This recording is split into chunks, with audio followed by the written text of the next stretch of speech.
違うんだ。Punten, Mamang. このジョルノ・ジョバーナには夢がある。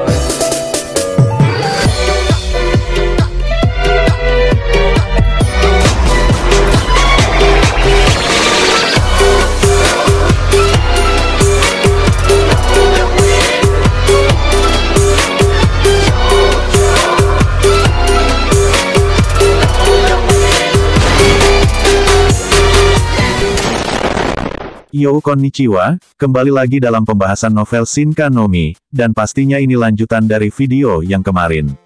Buat yang baru hadir silahkan cek video sebelumnya di channel ini, agar nggak bingung sama jalan ceritanya, dan jika video ini bisa menghibur kalian, jangan lupa untuk memberi like dan subscribe-nya, agar kedepannya video di channel ini lebih membaik lagi.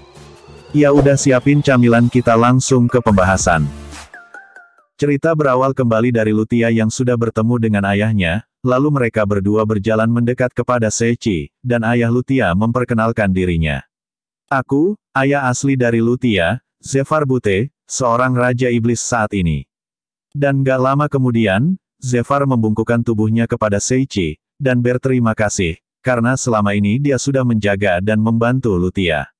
Dan di sini Seichi juga mengatakan, kalau dia bersyukur bisa membantu tepat waktu. Tapi ya Seichi terus berpikir, sihir Kokeko terlalu gila baginya. Di saat semua orang merasa gugup berhadapan dengan Zephyr, termasuk juga Saria dan Altria, di sisi Seichi ingin menanyakan sesuatu, yaitu siapa nama penguasa malam itu.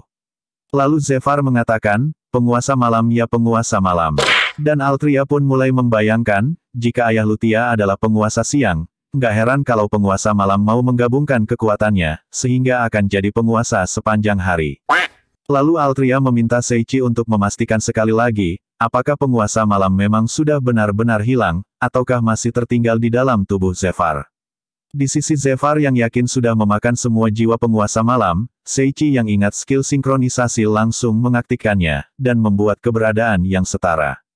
Singkatnya karena penguasa malam awalnya bukan bagian dari mereka, maka itu akan meninggalkan satu jiwa saja lalu buangnya, dan menetapkan jiwa Zephyr sebagai penghuni utama tubuhnya, dan benar saja, suara teriakan terdengar, lalu penguasa malam pun benar-benar dipastikan sudah dihapus keberadaannya oleh Seichi. Zephyr sedikit memalingkan pandangannya kepada Seichi, seorang Raja Iblis yang awalnya terlihat gagah, dibikin terlihat culun di depan Seichi, lalu mengatakan kalau dia gak ngira, bahwa penguasa malam belum lenyap sepenuhnya. Bahkan Origa juga mengatakan, kalau Seichi One-chan memang sangat luar biasa, dia bukan manusia. Dan Seichi pun langsung mengalihkan pembicaraan, mengajak semua orang untuk segera keluar dari planet itu.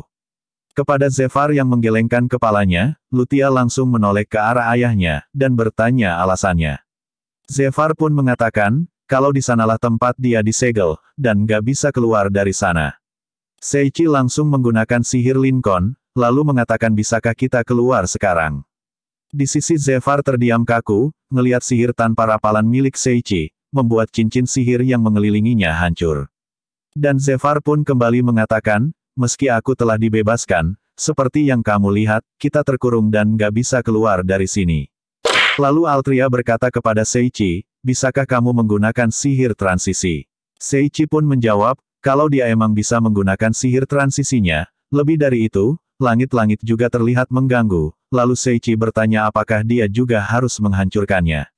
Sementara itu di sisi Zephyr hanya bisa melongo, mendengar ucapan Seichi, yang bukan hanya bisa membebaskan segelnya, tapi juga bisa ngelakuin sihir transisi.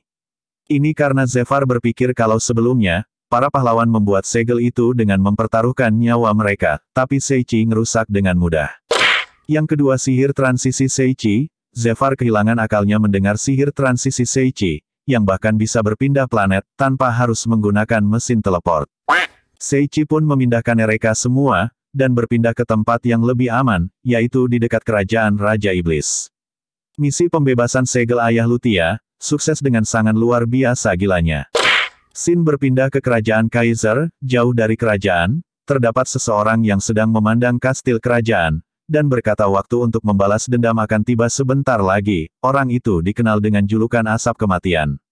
Sedangkan di sisi Raja Kerajaan Kaiser saat ini dikatakan menghilang, tepat setelah seorang pelayan membawa sebuah makanan, dan makanan itu berasal dari asap kematian. Sedangkan untuk beberapa alasan, Helio sedang memimpin sebuah invasi, dan King Sword Zakia tidak sedang mengawal raja dan bergerak atas kemauannya sendiri.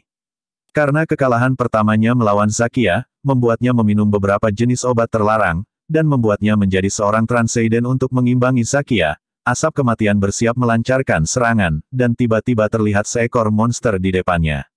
Ternyata itu adalah ulah Helio, dan asap kematian mengetahui kalau ternyata semua itu adalah sebuah ilusi. Lalu karena sihir dari Helio, asap kematian mendapati dirinya kaku nggak bisa gerak, dan perlahan ngerasain tubuhnya melebur, lalu menjerit. Saat itulah terdengar suara, yang mengatakan kalau dia akan membawa asap kematian, dan orang itu adalah Yutis. Kepada Yutis si Helio ini manggil dengan sebutan Tuan, berarti Helio berada di dalam komando utusan Dewa Iblis, dan bisa diartikan bahwa Helio sebagai utusan dari agama sekte Dewa Iblis. Lalu nggak lama kemudian, Yutis pun menghilang dengan membawa sang asap kematian, sebelum sang asap kematian membalas dendam kekalahannya terhadap Zakia, dan tujuannya yang akan membunuh Raja Kaiser.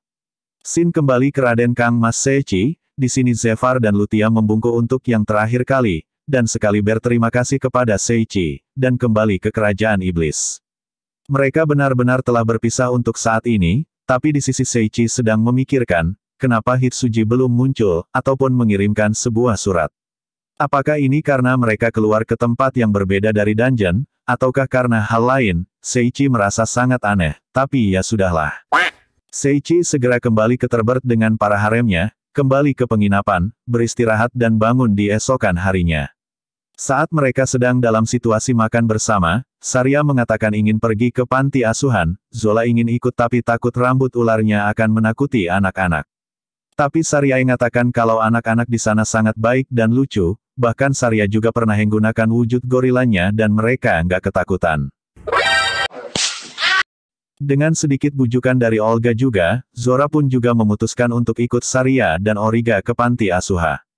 Sedangkan di sisi Altria mengajak Seichi, untuk halan-halan, seperti belanja atau semacamnya, dan menanyakan jika itu di bumi, maka istirahat atau liburan seperti apa yang akan dilakuin Seichi. Dan Seichi pun mulai memikirkan liburan di taman, dan berpikir apakah dia bisa kembali ke bumi, mengingat kalau sebelumnya ternyata dia sudah sering berpindah antar planet, menggunakan sihir transisinya. Di sini Seichi merasa benar-benar merasa bisa kembali ke bumi, tapi karena Seichi berpikir untuk bersama Souta, Kanazuki dan yang lainnya jika kembali ke bumi. Jadi Seichi mulai memikirkan situasi di tanah penderitaan yang panas, dan Seichi mengatakan, mungkin liburan seperti di pantai. Bagus sekali bro, gua tahu yang ada di pikiran lu, pasti mau lihat bikini. Sedangkan Seichi melihat Olga, pasti dia ingin liburan semacam ini karena mengingat sebelumnya, Olga sudah dikekang menjadi pembunuh di kerajaan Kaiser, dan pasti belum pernah berlibur. Lalu Seichi juga melihat Rurune, mengingat Rurune yang sebelumnya, dan, ya sudahlah, bodoh amat sama Rurune. Lalu terdengar suara Mary yang mengatakan kalau itu bagus, Seichi bisa ngelihat para gadis manis di pantai, dan Seichi ngejawab semua itu benar. Seichi menarik kembali ucapannya, dan berkata kalau bukan begitu maksudnya, dan lagi kenapa Mary tiba-tiba muncul bilang kayak gitu, kan si Bambang Seichi jadi keceplosan. Di sisi Seichi dan para haremnya mempersiapkan diri, untuk pergi ke pantai dan memakai baju renang. Scene berpindah ke sisi para pahlawan, yang menampilkan Kanazuki dan Airin yang tiba-tiba berteriak, mengetahui apa yang akan dilakukan Seichi dari kejauhan. Saat ini Kanazuki dan grupnya berada di salah satu desa terpencil, di ujung kerajaan Kaiser bersama dengan Bluet. Dan gak lama kemudian, datang seseorang membawa bahan makanan setelah ngalahin monster, dan itu adalah Beth, Agnos, dan Leon. Kejadian sebenarnya saat prajurit menutup Akademi Barbador, mereka mengumpulkan para pahlawan, dan Kanazuki yang sudah cukup muak dengan semua pahlawan memutuskan, untuk pergi dan meninggalkan Akademi dan para pahlawan lainnya, hanya bersama dengan Souta dan grupnya melarikan diri. Sedangkan di sisi Agnos dan yang lain memang sudah berpisah, tapi karena Agnos khawatir dengan Bluet, jadi Agnos kembali membawa Beth dan Leon. Begitulah mereka berhasil bertemu, lalu bersama membantu Kanazuki dan Bluet kabur dari kerajaan, lalu sekarang mereka membagi tugas untuk berburu dan memasaknya. Dan mereka membahas sesuatu, terutama Kanazuki yang ingin pergi ke tempat Seichi, menyimpulkan bahwa Seichi mungkin berada di antara kerajaan Eimberg atau kerajaan Falsa. Mengingat kedua kerajaan itu belum bisa ditaklukkan oleh kerajaan Kaiser, Agnos yang mendengar Kanazuki pun juga menganggap hal yang sama, mengingat kegilaan gurunya Seichi yang ngawur, pasti akan sulit buat Kaiser menyerang kerajaan tempat Seichi berada. Lalu di sisi Bluet minta maaf karena kekacauan ini, dan mengatakan kalau di bawah pimpinan raja sebelumnya negara di sana sangat damai, sampai raja sebelumnya yaitu kakek Bluet terkena kutukan, tidur selamanya dan diganti oleh ayahnya, sekarang menjadi sangat kacau. Karena itulah Kanazuki menyarankan untuk pergi ke Wimberg, nggak tahu kenapa, tapi Kanazuki yakin kalau Seichi ada di sana. Airin pun juga mengatakan hal yang sama dengan Kanazuki, meski yakin, dia juga nggak tepat arahnya kemana.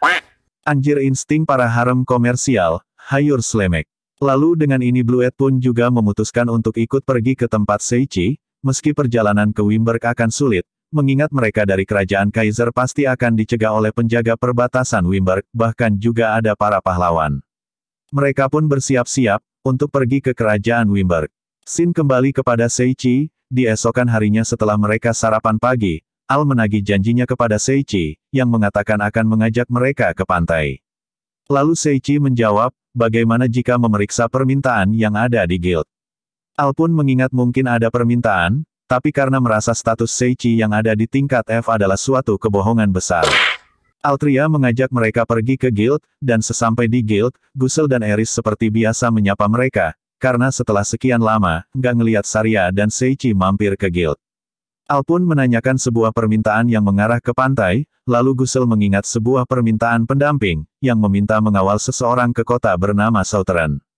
Lalu Seichi berkata, apakah nggak apa-apa buat gua yang statusnya ada di peringkat F, buat ngejalanin misi itu.